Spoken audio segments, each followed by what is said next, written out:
ጤና ይስጥልኝ ተመልካቾቻችን፣ ዜና በምልክት ቋንቋ ቀርባል። የሕዝብ ተወካዮች ምክር ቤት የሕግና ፍትህ ቋሚ ኮሚቴ የኢትዮጵያ ፌዴራል ፖሊስ ተቋማዊ አቅሙን ለመገንባት የጀመረው የሪፎርም ስራ የሕግ የበላይነት በማረጋገጡ የሚያስመሰግነው ተግባር ነው አለ። ተቋሙ የሰው ኃይሉን በእውቀትና በቴክኖሎጂ በማዘመን ለሀገራዊ ተምሳሌነት እየበቃ ይገኛል።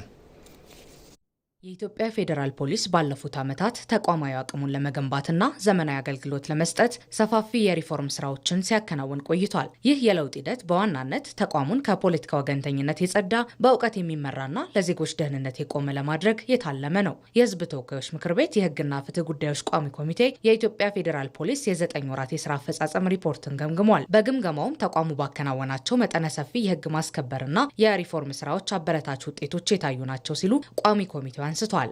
የትኛውም ተቋማቶቻችን ኢትዮጵያ ውስጥ ኢትዮጵያን የሚመስል ተቋም ከመገንባት አኳያ የተጀመረው ስራ እናንተ ቤት እየተገለጠ ነው ያለው ማለት ነው በሚገባ። ስለዚህ ይሄንን ይበልጥ አጠናክሮ መሄድ በሁሉም ዘንድ የተሳትፎ ጉዳይ በሁሉም ዘንድ ከሴቶችም አንፃር ልናየው እንችላለን። እናንተ እንደነሳችሁት ከብሔር ብሔረሰቦች ተሳትፎ አንፃር በጣም አስተማሪ ያደገ ስራ ተሰርቷል። የፌዴራል ፖሊስ በህገወጥ ተግባራት ላይ የጀመረውን የአይበገሪነት ጉዞ እያጠናከረ በመቀጠል የጥቅም ትስስሮችን በመበጣጠስና የህግ የበላይነትን በማረጋገጥ ረገድ እያከናወነ ያለው ስራ ለሀገር ሰላምና መረጋጋት ፋና ወጊነቱን ማስቀጠል አለበት። ከህገወጥ የሰዎች ዝውውር ጋር ተይዞ ከገንዘብ ዝውውር፣ ከእጽ ዝውውር እንደዚሁም ከመሳሪያ ዝውውር ጋር ያመጣችሁት ፕሮግረስ ብቻ የሚባል አይደል፣ ዳይናሚክ። በዚህም ምስጋና ማቅረብ እንፈልጋለን። ተቋማዊ ሪፎርም ከማድረጉ በፊት የነበረበት ደረጃ ደካማ ቢባልም ዛሬ ላይ ግን ራሱን በዘመናዊ መንገድ በማደራጀት ለአፍሪካውያን ጭምር ተምሳሌት መሆን ችሏል። ከሪፎርሙ በፊት የኢትዮጵያ ፌዴራል ፖሊስ አፍሪካ ውስጥ በጣም ዝቅ ያለ እና ከብዙ ያልተሳካላቸው ተብሎ ከሚታዩ የፖሊስ ተቋማትና አገልግሎቶች ውስጥ ዝቅ ካሉት ውስጥ የሚመደብ የነበረ ነው። ኢትዮጵያ ፌዴራል ፖሊስ አሁን ሲቲዝን ኢንጌጅመንት አፓችን ቤስት ፖሊስ አፕሊኬሽን አዋርድ ላይ ዓለም ላይ አንደኛ ሆኖ በ2025 የተሸለመበት ሁኔታ ነው ያለው። የስፔስ በአፍሪካ ጊነስ ቡክ ላይ የመጀመሪያው የአፍሪካ የሰው አልባ ፖሊስ ስቴሽን መሆኑን ተረጋግጧል። የሰው ኃይል አቅሙን ከመገንባት ባለፈ ዘመናዊ ቴክኖሎጂዎችን የታጠቀ ተቋም በመሆን ተወዳዳሪነቱን በከፍተኛ ደረጃ እያሳደገ ይገኛል። አቅም ስንል የሰው ኃይላችን ተገቢውን እውቀት ሊያስጨብጥ የሚችል ጠንካራ የትምህርት ተቋም የተገነባበት፣ በሁለተኛ ደረጃ አቅም ስንል የዘመነ ትጥቆችን እንዲሁም ቴክኖሎጂዎችን መጠቀም የሚችል በመከላከል ስራችን ላይ በመመርመር ስራችን ላይ ዜጎች ተኮርና ህጋዊነትን የተላበሰ መሆን እንዲችልና ውጤቱም ተአማኒነትን በትክክል የሚያረጋግጥ ከማድረግ አንጻር መጠነ ሰፊ ስራዎች እየሰራን እንገኛለን። የኢትዮጵያ ፌዴራል ፖሊስ በተቋማዊ ሪፎርሙ ያስመዘገበው ስኬት ተጠናክሮ መቀጠሉ ደግሞ ኢትዮጵያ በአህጉራዊ መድረክ ያላትን የፖሊስ ተቋም ተምሳሌነት ይበልጥ የሚያጸና ነው። በኢትዮጵያ የአንድ ቀን የናፍጣ ነዳጅ አቅርቦት ከመካከለኛው ምስራቅ ግጭት በፊት ወደ ነበረበት 9 ሚሊዮን ሊትር እንዲመለስ መንግስት ወስኗል። ተጨማሪ የናፍጣ ነዳጅ ከትላንት ጀምሮ ወደ አዲስ አበባ፣ ለክልሎች ደግሞ ከዛሬ ጀምሮ ከጅቡቲ ይጓጓዛል። መንግስት ለነዳጅ ግዥ ቀድሞ ከነበረ በተጨማሪ በየወሩ 20 ቢሊዮን ብር ድጎማ በማድረግ እያቀረበ ይገኛል።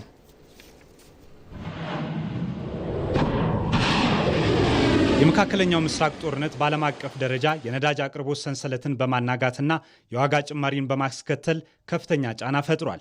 ሀገራትም ችግሩን የሚቋቋሙበትን የተለያዩ ስልቶች ተግባራዊ አድርገዋል። ኢትዮጵያም የተፈጠረው ዓለም አቀፋዊ ችግር በኢኮኖሚዋና በዜጎቿ እንቅስቃሴ ላይ የሚፈጥረውን ጫና መቋቋም የሚያስችሉ እርምጃዎችን እየወሰደች ትገኛለች። ከነዳጅ ምርቶች የቤንዚንና የአውሮፕላን ነዳጅ ቀድሞ በነበረው መጠን እየቀረበ ይገኛል። በኢትዮጵያ የአንድ ቀን የናፍጣ ነዳጅ አቅርቦት ግን የመካከለኛው ምስራቅ ጦርነትን ተከትሎ በግማሽ ቀንሶ 4.5 ሚሊዮን ሊትር ነበር። ከጦርነቱ በፊት የአንድ ቀን የናፍጣ አቅርቦት 9 ሚሊዮን ሊትር የነበረ ሲሆን መንግስት አቅርቦቱ ወደ ቀድሞ እንዲመለስ ወስኗል። የናፍጣ አቅርቦት ከጦርነቱ በፊት ወደ ነበረበት እንዲመለስ በመንግስት ተወስኗል። ይሄ ማለት ነው በቀን 4.5 ሚሊዮን ናፍጣ በአገር ደረጃ እናቀርብ የነበረው ከጦርነቱ በፊት ወደ ነበረበት ወደ 9 ሚሊዮን ሊትር የቀን አቅርቦት እንዲመለስ ውሳኔ ተመልሷል። በአጣዳፊ የግዢ ዘዴ በልዩ ክትትል ለአየር መንገዳችን አስተማማኝ ነዳጅ ማቅረቡን በአስተማማኝ መልኩ ሲሰራ ቆይተዋል። የቤንዚን አቅርቦት በኢኮኖሚ ውስጥ በአስተማማኝ መልኩ እንዲቀርብ ማድረግ ተችሏል። ነጭ ናፍጣ አብዛኛው የነዳጅ አጠቃቀማችንን ከፍተኛው ነጭ ናፍጣም ስለሆነ ይህንን በተመለከተ ቁጠባም ለማድረግ ዲፖቻችንም ለማሙላት የዓለም ሁኔታም አስጊ ሁኔታ ስለነበረ አጠቃላይ የጋራ ኃላፊነትን በመሆኑ የአቅርቦት መጠኑ ከ9 ወደ 4.5 ሚሊዮን ሊትር በቀን እንዲወርድ ተደርጎ ነበር ማለት ነው።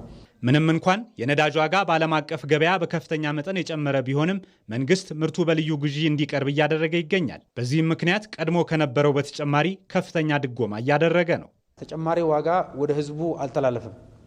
ይሄ ባለመተላለፉ ምክንያት በየወሩ ከነበረው ድጎማ በተጨማሪ በሁሉም የነዳጅ አይነቶች ማለት ነው ከሁሉም ከጦርነቱ በፊት ከነበረው ድጎማ በተጨማሪ በየወሩ 20 ቢሊዮን አዲስ ድጎማ መንግስት እየከፈለ ይገኛል ማለት ነው። ይሄ ማለት እጥረቱም እንዳለ ሆኖ መንግስት በከፍተኛ ደረጃ ድጎማ እያደረገ መሆኑን የሚያሳይ ነው። በየወሩ 20 ቢሊዮን አዳዲስ ድጎማዎች ከነበረው የማክሮ ኢኮኖሚ ሪፎርምን ተከትሎ ስናረግ ከነበረው ድጎማ ይሄ ተጨምሮ አጠቃላይ የድጎማ ክምችቱን ከ300 ቢሊዮን ብር በላይ ከፍ አድርጎታል ማለት ነው። በውጭ ምንዛሪ በከፍተኛ ድጎማ የሚቀርበውን ይህንን ውስን ሀብት በኃላፊነት መጠቀም ይገባል። መንግስት በከፍተኛ ድጎማ በልዩ ግዢ ዘዴ በከፍተኛ ዋጋ ዓለም አቀፍ ጫናዎችንም በመቋቋም እያቀረበ ያለው ነዳጅ እጅግ በጣም ወሳኝ ጉዳይ መሆኑን በመገንዘብ ይሄ ምርት ላይ የሚከሰቱ ማጭበርበሮች እና አሻጥሮች ከመንግስት የህግ አስከባሪ አካላት ጎን ለጎን በመሆን ለመቆጣጠር እንዲቻል ህብረተሰቡ የተሟላ ድጋፉን ከመንግስት የተቋማት እና የጸጥታ ግብረ ኃይል ጋር መስራቱን አጠናክሮ እንዲቀጥል አደራ ለማለት እንወዳለን። ኢትዮጵያ የጀመረችውን ፈጣን የኢኮኖሚ እድገት ቀጣይነት ለማረጋገጥና የዜጎች የዕለት ተዕለት እንቅስቃሴ እንዳይስተጓጎል መንግስት የነዳጅ አቅርቦትና ስርጭትን በከፍተኛ ትኩረት የሚያከናውን ይሆናል። በሰባተኛው ጠቅላላ ምርጫ መራጮች በምዝገባው ሂደት ያሳዩት ተሳትፎ በመምረጥም እንዲደግሙት የአዲስ አበባ የፖለቲካ ፓርቲዎች የጋራ ምክር ቤት ጥሪ አቀረበ። የጋራ ምክር ቤቱ በከተማዋ ጠንካራ የዲሞክራሲ ግንባታ እንዲኖር የመድበለ ፓርቲ ስርዓት መረጋገጥ ያለውን ፋይዳ መግለጫ ሰጥቷል። በመግለጫውም የአዲስ አበባ ከተማ ነዋሪዎች ምርጫ ካርድ በማውጣት ሂደት ያሳዩት ከፍተኛ ቁርጠኝነት ለዲሞክራሲ ስርዓት ግንባታ ያለውን ፍላጎት በተግባር ያስመሰከረ መሆኑን ገልጿል። ፓርቲዎቹም የተቀመጠላቸውን ነፃ የአየር ሰዓት በአግባቡ እየተጠቀሙ መሆኑ ገልጸው መገናኛ ብዙሃንም እየፈጠሩት ላሉት ምቹ ሁኔታ ምስጋና አቅርበዋል።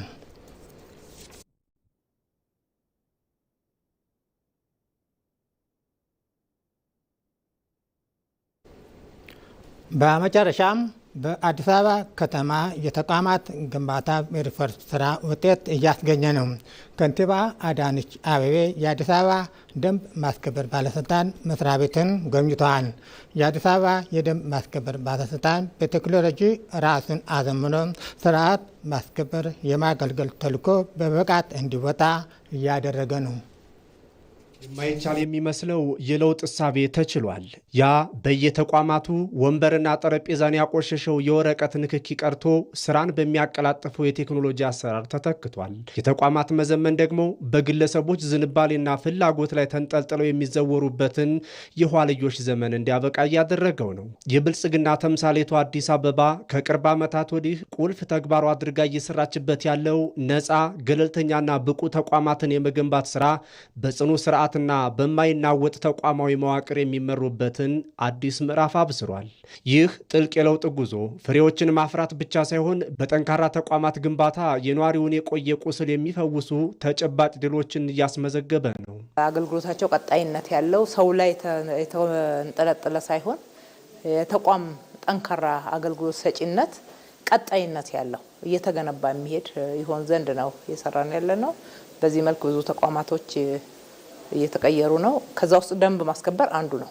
የዘመን አሰራር የዘረጋበትን ቴክኖሎጂ ታጥቆ በከንቲባ አዳነች አቤቤ የተጎበኘው የአዲስ አበባ ደንብ ማስከበር ባለስልጣን የተቋቋመበትን ህዝብን ማገልገል፣ ስርዓትን ማስከበር ዋና ሀሳቢውን ለመፈጸም የሚያስችል ቁመናን ገንብቷል። ተቋሙ አሁን ላይ የተደረገለት ሪፎርምም ከዚህ በፊት በህዝቡ ዘንድ ተሰጥቶት የነበረውን አሉታዊ ስያሜ የቀየረ ሆኖም ተገኝቷል። ስለ ደንብ ማስከበር ወጣ ብለን ስንናገር ስብሰባ ላይ ጭምር ማህበረሰቡ ወይ 50 ወይ አምጣ የሚል ስም ሰጥተውት ጥሩ የሚሰሩትን ጭምር ሞራል የሚነካ ሁኔታዎች ነበሩና ከዛ ውስጥ እንዲወጣ ህዝብ የሚያገለግል ተቋም ሆኖ ጠንከር ብሎ እንዲታይ ነው።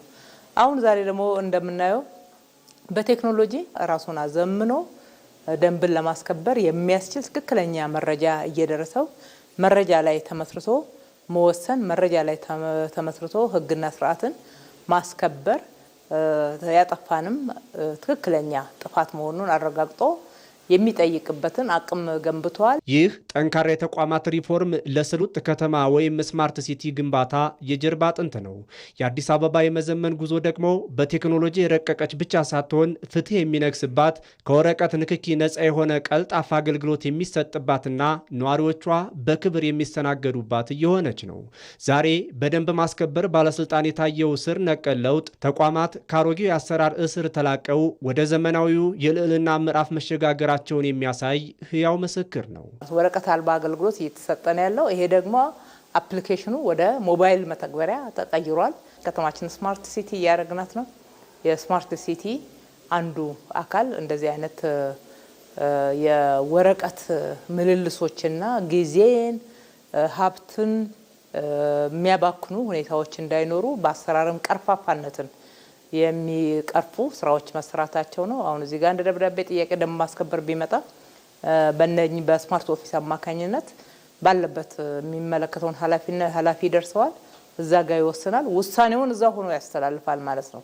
ስሉጥ ከተማን የመገንባት የመደመር መንግስት እሳቤ ህንፃዎችን መደርደር ብቻ ሳይሆን እንደ ብረት የጠነከሩ ፍትህን የሚያሰፍኑና ከስርዓታት ለውጥ ጋር ሳይናወጡ ለዜጎች ክብር፣ ለሀገር ልዕልና የሚቆሙ ተቋማትን መፍጠር ነው። አዲስ አበባ የተያያዘችው የተቋማት ሪፎርም የነገዋን ስሉጥ ከተማ የመገንቢያ ግዙፍ ምሰሶዋ ሆኖ ቀጥሏል።